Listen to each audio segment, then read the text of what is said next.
Why does my ex not reply to my texts? That's what we're going to be talking about in this video. But first, my name is Clay with ModernLove.life, where we help you get the great loving relationship that you're looking for without having to play mind games or having to play hard to get or having to pretend to be someone or something that you're not, because you deserve to be loved for the unique, amazing, and wonderful person that you are. If you agree with me, do me a favor by hitting that thumbs up button. If you're new to this channel, make sure that you subscribe to the channel as well, too, or at least think about it. Anyway, let's go ahead and get into this. Why is your ex not replying to your messages? Well, there's a couple different reasons why this might be happening. We'll go ahead and start with the big ones, and then we'll get down into more of the granular ones. So on a bigger picture, your ex might still be upset or hurt about things that happened before, during, or after the breakup. I don't know the specifics of your situation. I don't know exactly what happened, but if your ex is still hurt, if they're still upset, if they're still frustrated with something from the past, that needs to be resolved. And the best way to resolve that is to empathically show them that you understand and that you hear what they're talking about. Oftentimes people will just try to breeze past these sorts of issues as if nothing happened. But that's not a good place to go, because if your ex's mind is still caught up, like, how could you say that? How could you do that to me? How could you hurt me in this way?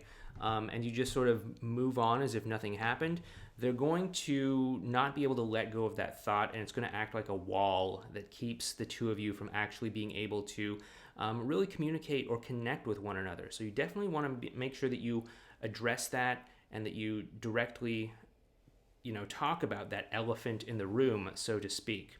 Another reason that your ex might not respond to your texts is because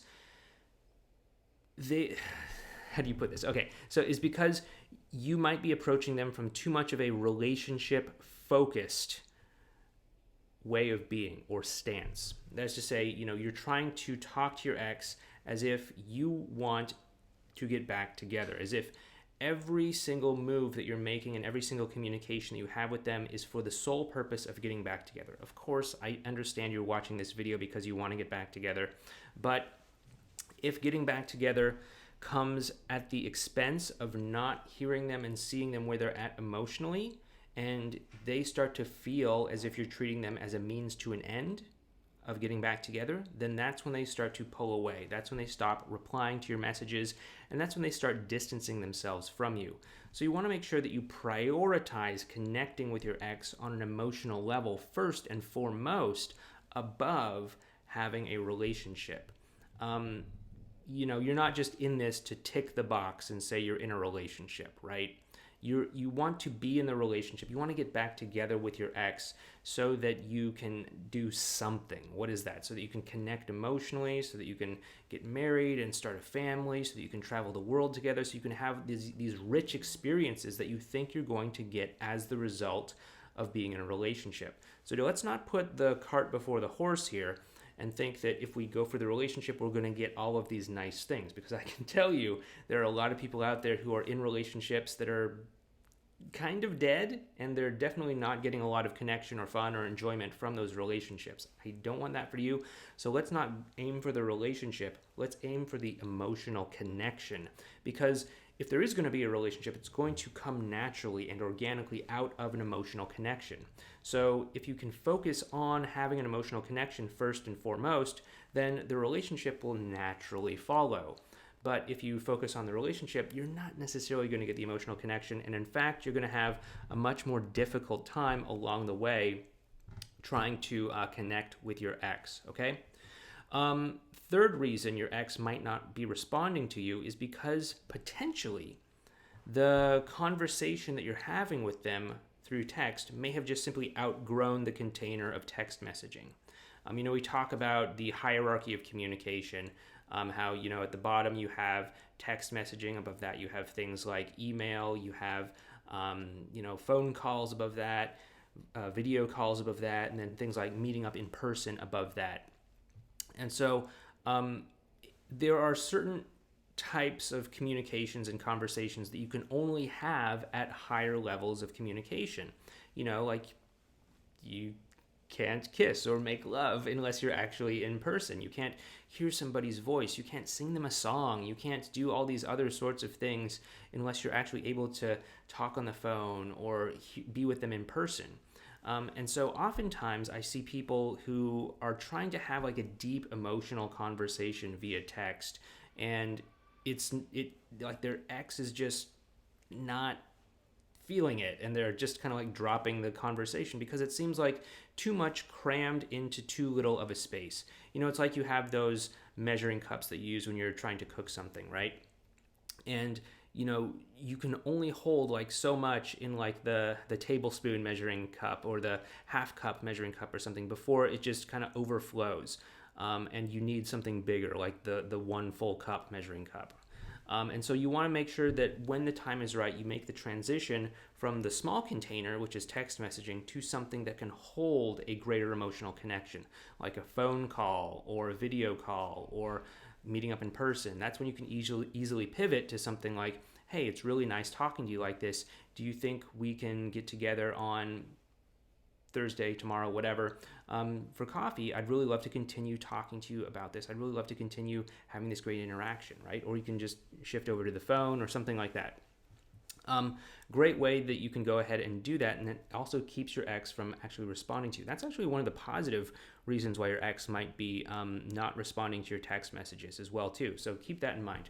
By the way, we cover this and much more over in our series on texting your ex. You definitely want to check that out if you're looking for more advice in that department. Another reason that your ex might not be responding to your texts is that you're not texting them in the right way, okay? So there are definitely a lot of wrong ways that you can text your ex. Let's go over some of those. Number 1, sending boring texts. Things like, hey, how are you? What's up? Stuff like that. Not very interesting. Okay, number 1, people don't take those messages very seriously because they're just kind of like fluff phrases that we just sort of throw around in our society, like, hey, how's it going? What's going on? What's new? How you doing? Stuff like that. You probably have exchanges like this with people that you don't actually care about, right? Like people when you're buying something at the store, you might have a conversation with the clerk at the store, and maybe you say, hey, how's your day? Or maybe they say, hey, how's your day?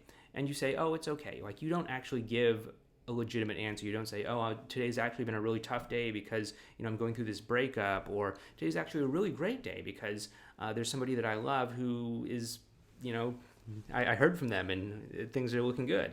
Like you don't actually tell them that. You just say, oh, I'm doing good today or whatever. You don't give them anything substantive, if I can get my words out right today.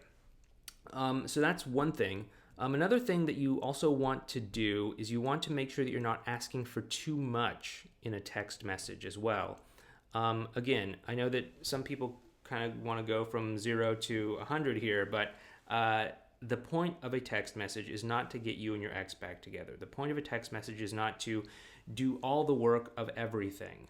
The point of a text message is just to move you a little bit closer to doing something like meeting up in person or talking on the phone, or at least showing your ex that the two of you can interact in a normal sort of way. Again, that whole relationship focus versus connection focus thing that we talked about a few minutes ago. So what you want to do is you want to make sure that your texts stand out, that they're somewhat interesting, and you also want to make sure that you're not having a big ask. A big ask that makes sense for a bigger container, like talking on the phone or meeting up in person. But again, you don't want to ask your ex, like, hey, tell me about your childhood issues that you've recently discovered with your therapist. You probably don't want to do that over text. You might say, wow, it sounds like you've had a really insightful therapy session or something. I'd love to hear more about that. Are you free for a conversation on the phone? Something like that would make a whole lot more sense. So definitely make sure that those questions are not like big, tell me the meaning of life sort of questions, but really kind of chunked down to smaller things. The right type of thing to be texting about are, simple, lighthearted things, just to show your ex that you're not relationship focused and that you're connection focused, especially if you need to repair that emotional foundation to begin with. And another, of course, reason to text your ex is to just negotiate logistics about meeting up. Like, oh, hey, what was the address? Oh, I'm going to be a little bit late. I'm stuck in traffic, or things like that. But aside from that, you should really be moving towards bigger containers to hold your conversations. So anyway, I hope this has helped you out. Once again, if you like this video, make sure that you give us a thumbs up or subscribe to the channel. And if you want to learn more about texting your ex, you might want to check out this series that we put together on the topic over here, or you might want to check out this video over here. But once again, my name is Clay with modernlove.life. Hope you found this helpful, and I'll talk to you next time. Take care.